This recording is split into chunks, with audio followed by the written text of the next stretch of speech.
Paris. Enchanting, romantic, a place like no other. The city of my dreams. Until now. My name is Ella, and I started my summer vacation in Paris, hauling a backpack and suitcase up 5 flights of stairs because the elevator at the hostel was broken. I had a reservation for the first floor, but my cheating ex-boyfriend got here first and used it with his new girlfriend, Harpy. Harper. But it's fine. I'm only 2 days behind them, but I can catch up. They're probably using the itinerary I put together. Because Ryan, the human equivalent of a decorative houseplant, is too lazy to do his own research. But wait, I'm getting ahead of myself. Let's start at the beginning. I met Ryan in the 3rd grade when we were 8 years old. It was love at first sight. We passed notes in class, we ate lunch together, we did homework together. Well, technically, I did all our schoolwork, year after year, while Ryan blissfully coasted through life doing whatever the heck he wanted, like perfecting his dumb video game skills. Number 4. The Boston Tea Party was a protest against... Ryan, are you even listening? I'm trying to walk you through the homework so you can actually answer a question if the professor asks tomorrow. I'll be fine. The professor likes me anyway. I don't think so. Just today, she said that you have the memory of a frog, and that you should get your head out of... Okay, I get your point. But who cares what a dumb professor thinks about me? Studies are for losers anyway. Did you just call me a loser? No, not you, of course. You're amazing. You're the best, Ella. Now let's just finish this so I can finally treat you to your favorite ice cream. I'm done with my game anyway. Really? Give me 2 minutes. Yeah, I kind of missed the point there. And things didn't change much even as I grew older. By the time we got to high school, everyone was calling us Ryanella, much like Cinderella. Because, just like her, I was out here slogging my butt off for Ryan while he lived his best carefree zero-effort life. The entire school saw it, except me. People would literally call me his unpaid assistant, a doormat, a carpet under Ryan's feet. But I ignored them because Ryan would occasionally give me a big hug, flash that lazy smile, and say, Ella, you're the best. Soon it was time for senior year, and I threw myself into planning our big post-graduation trip to Paris. The perfect way to kick off our next chapter before heading to college together. Well, my new chapter, because Ryan had decided to take a gap year. I always thought we'd go to college together. That was the plan, right? Well, plans change, Ella. Besides, I really need to, find myself first. There's so much untapped potential inside me. Who am I, really? What do I want? I need to feel my vibes. You know what I mean? I guess. But we're still on for Paris, right? Because I'd hate for your graduation gift to go to waste. And I pulled out a receipt for a first-class ticket to Paris. Ryan's eyes instantly lit up, and he threw his arms around me. Oh my God, this is the best gift ever! But I didn't get you anything. You're in my life, and that's all I want. You're the best, Ella. I was practically floating when I got back home. Ryan and I were gonna spend our entire summer in Paris, and it was gonna be epic. I was just making plans in my head for the most romantic getaway ever when Mom walked into my room.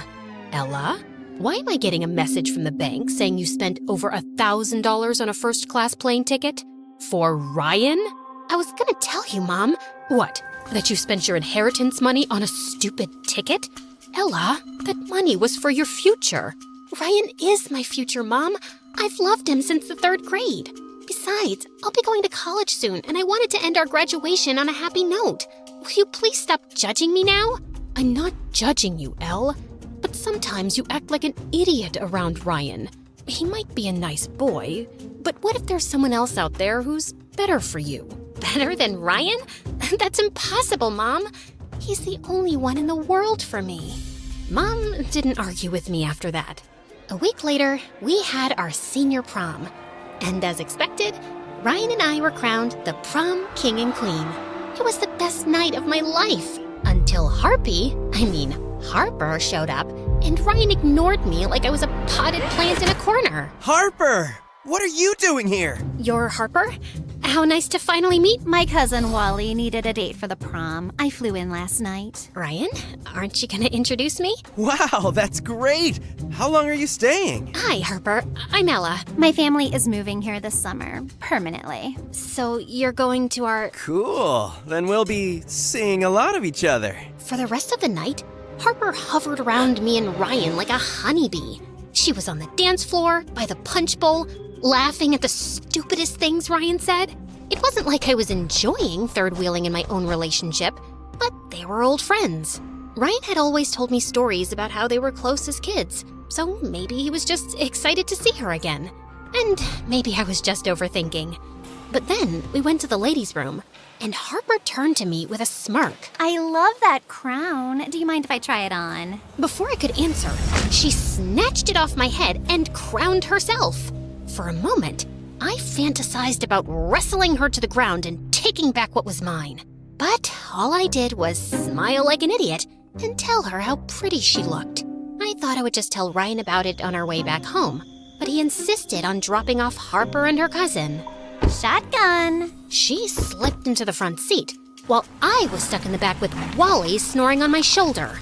Suddenly, the car stopped. Ella, you're home. Wait, you're dropping me off first? You're on the way to their house. Can I at least have my crown back? Oh, but it looks so much better on me. Please let me borrow it for tonight. I'll make sure to send it with Ryan tomorrow. But... Relax, Ella. It's just a dumb crown. I'll see you tomorrow, okay? And he just left. It's safe to say, I never got my crown back. Or my man. Because 2 days later, Harper, joined our school and Ryan broke up with me.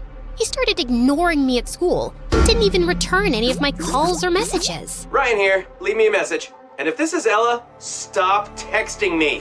I spent thousands on your first-class ticket to Paris, and I was gonna fly coach. That's how much I love you, and now you're ghosting me? I was devastated, and I planned on hiding under the covers forever. But on the day of my graduation, Mom flung open my door. Ella, enough is enough. You're graduating today. I'm not going. You worked hard for this.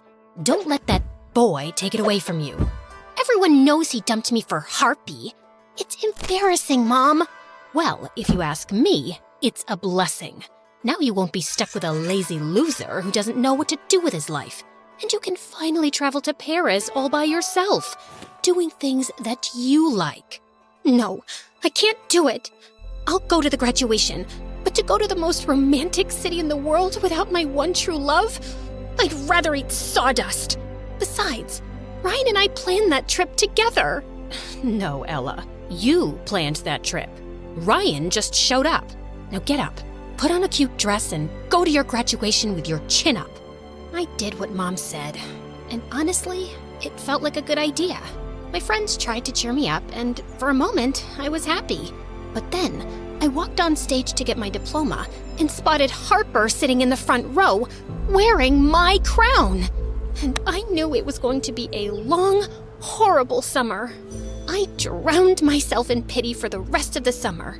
Ate junk food, watched sad movies, doom-scrolled social media till I passed out crying over my stupid single life, while everyone else posted pics of their perfect summer. Volleyball games on the beach under the California sun, trips to the Redwood Forest, the Grand Canyon, Disneyland, Ryan and Harper, the Eiffel Tower behind them. Wait, what? Ryan went to Paris with Harpy? I immediately clicked his social media profile, and there he was, enjoying that two-faced witch on my vacation. Ryan and Harper taking a selfie at an outdoor Parisian cafe. Ryan jumping for joy, the Arc de Triomphe behind him. Harper, holding a yellow umbrella in front of a hotel that we were supposed to stay in. I had it. It was one thing to break up with me, and a totally different thing to take Harper, on a vacation that I planned. My blood boiled, and I screamed for Mom. Mom, I'm going to Paris! The Paris streets were bustling with life. People walking their dogs, couples chatting in outdoor cafes, everyone dressed in immaculate clothes. This was the Paris of my dreams. but I couldn't enjoy it because I was on a mission to find my cheating ex-boyfriend. And the best place to start my quest was at the hotel. I was sitting in an outdoor cafe across from the hotel, sipping my third cafe au lait, when suddenly the hotel doors opened, and Harper, and Ryan walked out, hand in hand. I threw some money on the table and started stalking them until they stopped to look in a shop window. Ryan looked behind, and I immediately ducked into a souvenir shop. I bought a baseball cap and an oversized hoodie as a disguise, and continued tailing them when I saw Ryan hail a taxi. I felt angry, miserable, and humiliated all at the same time, and I wanted to bawl my eyes out. But just then, my phone pinged. It was a social media notification from Ryan. A selfie of the happy couple in the taxi. Next stop, the Louvre. I immediately decided to take a taxi, but they flew past me like I was made of cellophane. Am I invisible? I pulled up a map on my phone. The Louvre was only 1.5 miles away. If I walked fast, I could make it in 30 minutes. I made my way through the streets, crowded with slow-walking tourists, trying not to step on anyone. Pardon-moi. Pardon-moi. And when I saw the iconic glass pyramid up ahead, I started to run. I finally entered the museum, and my eyes went straight to this gorgeous painting, the Mona Lisa. The masterpiece was smaller than I had imagined, but it was a thrill to see her. I was admiring the artwork when I felt a hand pull the cell phone out of my back pocket. I smiled to myself, then turned around to see a handsome pickpocket slipping it into his jacket. It's a fake. I assure you, the Mona Lisa is quite real. No, I mean the cell phone you just stole. It's fake. The City of Love is quite famous for pickpockets at tourist attractions. So I carry a fake cell phone for thieves to steal, then continue on their way. Then I'll continue on my way. I grabbed his arm and held on. Not so fast. Why are you faking a French accent? I was born here, but then my mother took me to Hollywood. She wanted to act in films. Clearly she must have failed because here you are, robbing tourists. Can you let me go now? No. Look, you have two choices. I can go tell the security guard you stole my phone, or you can help me find these two losers. I showed him the pic of Ryan and Harpy by the Eiffel Tower. Did they steal your fake wallet? No, that's still in my bag. She stole the love of my life, and I'm going to get him back, with your help. Because you speak French, and 4 eyes are better than 2. I'd rather get arrested. Please, I can pay you. Why are you running after the despicable monster who dumped you? Because I've loved him since the 3rd grade. And maybe it's time to grow up. You don't understand. I've spent all these years planning a future with him. Now my future is a big blank because this girl stole him from me. And now they're out having fun on my vacation, and here I am trying to talk a pickpocket into helping me tail them. Oh God, I'm such a loser. I feel like slapping myself across the face. And then I don't know what happened, but I started to cry. Like a real hard, ugly cry. Could you please stop crying? Everyone's staring at me like I stole your kidney. Will you help me? Okay, I'll help you. But your ex isn't here. How could you possibly know? Gabriel pulled out a wallet and flipped it open. Ryan's ID was inside. They were on their way out of the museum when I, bumped into him. I must be an evil person because this news put me in a better mood. Maybe he deserves it. But when we find them, you'll give it back, okay? Of course. There's one problem. How do we know where they're going? I think they're following my itinerary. If I'm right, their next stop is the Jardin des Tuileries. The fountain was even prettier in person, and it took me back to the time I was planning the trip. Back then, I imagined myself strolling the sweeping promenades of the garden with my Ryan. Instead, I was walking around the iconic central pool with a French pickpocket. Since I'm helping you stalk your ex, shouldn't we know each other's names? I'm Ella. Like short for Cinderella? Isabella? Mozzarella? Just Ella. Now, can we focus on finding Ryan? I'm Gabriel, in case you're interested. But I wasn't. I was too focused on finding Ryan. Just then, I took a sip from my harmonica bottle, then casually played a tune on the harmonica built into the cap. Did you just make music with your water bottle? Yep. Coolest thing ever. Hydration and entertainment in one. Whoever invented this is a genius. Okay, that's actually impressive. I kind of want one. Oh, Are you planning to steal it? Some things are actually worth paying for. Can I try it? Uh-huh. Fine. Here, try it. Just blow into the cap, like a civilized person. This is cool. And I love it. Where do I get one? Amazon. Link's in the description. Now, can you walk a little faster? What's the American saying? Stop to smell the roses? I'm not here to see the sights. I'm here to get my man back. And what will you do when we find him? Punch him in the nose, drop to your knees, and beg him to come back? Kiss me passionately to get him jealous? All of the above? None of the above. I'll simply tell him we were meant to be together. Oh, sure. That should work. He'll come to his senses. I'm hungry. Aren't you? And suddenly, my tummy started making noises, and I realized that I hadn't eaten the whole day. Gabriel suggested we sit outside a small cafe at the edge of the garden and keep watch from there. I was inhaling my pasta when I noticed Gabriel staring at me. What? Just never seen a pretty girl eat pasta like an uncivilized freak. Let me show you the right way to do it. And then he picked up his fork, spun the spaghetti against the spoon in one fluid, effortless motion, lifting the perfect swirl of pasta to his lips. Slow, deliberate, ridiculously attractive. I was so lost in watching him swirl that pasta that I barely noticed when the waiter brought a bottle of wine to our table and poured 2 glasses. But I'm not 21 yet. In Paris, the legal age is 18. Santé. Santé. As we ate, I learned more about Gabriel. His mother brought him back to Paris when he was 14 so she could help his grandparents run the family cafe. He cleaned tables after school until he was old enough to be a waiter. But then his grandparents passed away in a car crash. Mom wanted to keep the cafe in the family, but she wasn't good at business. She took out several loans and struggled to keep up with the payments. And she got sick and left. Since I was not earning enough to pay the loans, the bank foreclosed on us and I lost the cafe. What about your dad? He's not around anymore, but I don't need him either. One day, I will make enough money to buy my cafe back. This pickpocketing thing, it's just temporary. The waiter handed Gabriel the bill, and he pulled out Ryan's wallet. I think Ryan should buy you dinner, no? Oui. Once Gabriel and I left the cafe, I told him that the next stop on the itinerary was a sunset walk along the Seine River. The setting sun sparkled across the river. Couples strolled hand in hand. It was truly romantic. Then I caught sight of a familiar head in the crowd. That's Ryan! I started to make my way through the crowd with Gabriel right behind me. Shouldn't we discuss strategy? Just follow my lead. But I had no lead for him to follow. All I had was a stupid plan in my head. That I would stand next to Ryan and pretend to trip into him in the middle of the crowd.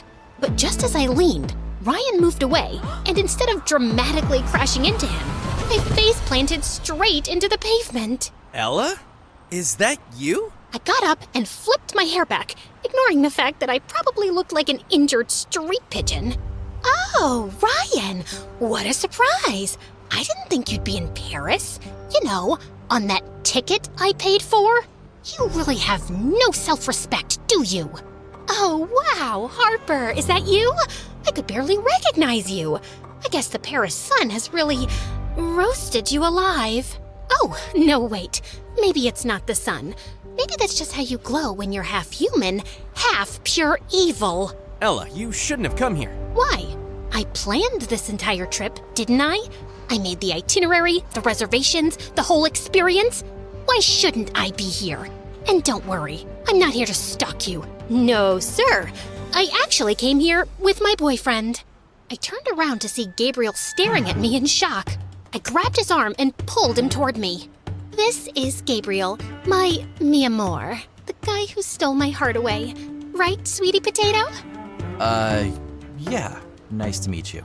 Wait, you have a boyfriend? You were crying over me just last week. Weak schmeek. I'm over you, darling. And why are you so surprised? You moved on in less than a day. Forgot about all our great love like it was yesterday's trash. What great love. Ryan and I had been dating for a year before the prom happened. A year? I thought you loved me, Ryan. Whoa, I never said I loved you, Ella. I said you were the best, and you are. You always made things easy for me. But now it's over. It hit me like a nuclear bomb. He was right. He never said he loved me. all those years, every birthday card was signed, "You're the best." After every date, I'd only get a quick peck on the cheek. My blood boiled with anger. And before I could think, I just whirled around, grabbed Gabriel by the collar, and kissed him. I thought he'd push me away, but to my surprise, his hands wrapped around my waist, and he kissed me back. When I finally pulled away, Ryan just stood there, frozen. Well, that settles it. You and I are officially over. Have fun on my trip. And I think this belongs to you. Found it on the ground, much like your ego. And I ran before Ryan could see my tears, with Gabriel close behind me. You okay? I'm fine. I mean, the guy I've loved all my life was cheating on me behind my back, and my first kiss was with a French criminal. But yeah, I'm totally fine. I'm not a criminal, okay? And what do you mean by first kiss? You and Ryan have never kissed before? Of course we have. Okay, fine. We never kissed. Unless you count an occasional peck on the cheek, like some bird pecking its seeds. I guess that makes me a giant loser who's been in denial about everything. I don't think you're a loser. Maybe just someone who loved a loser. Oh yeah, that makes me feel so much better. What do you want me to say? You're a perfectly beautiful girl who probably has the prettiest eyes I've ever seen. You're smart, brave, and definitely have a personality. So I don't know why you're crying over some guy who barely cares about you when you could have literally anyone else in the world. You sound like my mom. And moms are almost always right. You really think I have pretty eyes? The prettiest I've seen. And I'm not a loser? Maybe a little, but Ryan's a bigger one for sure. Now please, stop crying and let's get you an ice pack. You did fall on your face, remember? Gabriel and I spent the rest of the night wandering through Paris. Even though it was late, the city still felt alive. Streetlights glowed on old buildings, and quiet music drifted out of tiny cafes. I was finally having fun when Gabriel asked if he could drop me home. I don't know if I want to go back to the hotel and run into Ryan. I'm not sure I can resist the urge to break his nose if I see him again. Well, that might give you short-term satisfaction, but maybe not the best idea. All right then, if you're sure, you can crash at my place. By the time we reached Gabriel's place, I was bone tired. I just wanted to crash. But as soon as we flicked on a light, I saw a tall man standing in the middle of the room with a funny-looking cat and a bunch of guys in black. I looked over to Gabriel to ask what was happening, but he just stood frozen. Gabriel, mon fils, I've been waiting. What are you doing here? That's no way to meet your father. What? He's your... No, he's not. How did you find me? I have ways, Gabriel, and you're my heir. You belong with me. I assumed once your mother disappeared, you'd come back to me. But no, you decided to run. disappeared? But I thought your mom was dead. He told you that? Oh, Gabriel, you lied to your girlfriend. Bad manners. Anyway, now that I have found you, I'll take you with me and teach you how to treat a lady right. I told you before, I want nothing to do with you. Now, get lost before I call the police. The police? I'm sure they'd love to question you about your extracurricular activities. You've been sloppy, mon fils. Gabriel's dad signaled his men to grab him, You really don't know when to quit, do you? and he grabbed my hand and ran. We sprinted through the streets, through late-night cafe tables, knocking over chairs, tables, and whatever came in our way. I was trying to keep up, but Gabriel was so fast, and I had the legs of an old chicken. I wanted to stop and rest, but then I looked behind and saw a black car skidding around the corner, right behind us. They're in a car! Gabriel, we are not winning this race! Nope, which is why we're upgrading our ride. Before I could ask what he meant, he swerved toward a row of rental bikes lined up outside a shop, yanked one free, and hopped on. I jumped onto the back, and together we cut through the crowd. For a second, I thought we'd lost them. When suddenly, this car screeched in front of us, and Gabriel slammed the brakes. Get in! Mom? What? Just get in! Gabriel and I exchanged one look. Then we jumped in. The car sped through the city until the bright lights of Paris disappeared behind us. I had no idea where we were going, but I was too busy trying to process everything. We finally stopped at this abandoned building, and Gabriel's mom told us everything. I met Gabriel's dad when I was just 18. Fell in love, got married, and thought I'd have a happy life until everything fell apart. Mom didn't know Dad was in the mafia. We only found out when I was 12. I wanted to leave right away, but his father made it impossible. He threatened to take Gabby away, and I was too scared to fight back. But when he turned 14, I saw how deeply the mafia life was pulling him in. That's when I decided to take him and leave for my parents' house. Dad's been chasing us ever since. After my grandparents passed, Mom and I decided to go separate ways to trick him. But that didn't work. Then why did you lie to me saying that your mom was dead? No, I said she fell sick and left. There's a difference. Besides, I just figured you'd cry at my tragic backstory, and I really couldn't handle that anymore. Are you kidding me? Okay, I'm sorry. I should have been more clear, but we have more pressing issues at hand. Mom, Dad's not going to stop, is he? No, he never does. So what now? You guys keep running forever? No, we fly to Hawaii. We spent the night at the safe house, and the next morning, we left for the airport. While Gabriel's mom did the paperwork, he walked up to me with a smirk. So I guess this is it? I guess. Thanks for everything. Really helped me with the whole Ryan situation. There was no situation. You were just chasing the wrong person. Just promise you won't fall for another idiot. If I do you promise to knock sense into me again? How about we try to stay off bad guys altogether and give a chance to genuinely nice people? Like me. Before I could get a word out, our flights were announced, and Gabriel winked at me and left. I didn't know what he meant or what was waiting for me on the other side of this flight. But for the first time in a long time, I wasn't afraid of the unknown. And that's a happy ending for a stalking story. Don't you agree?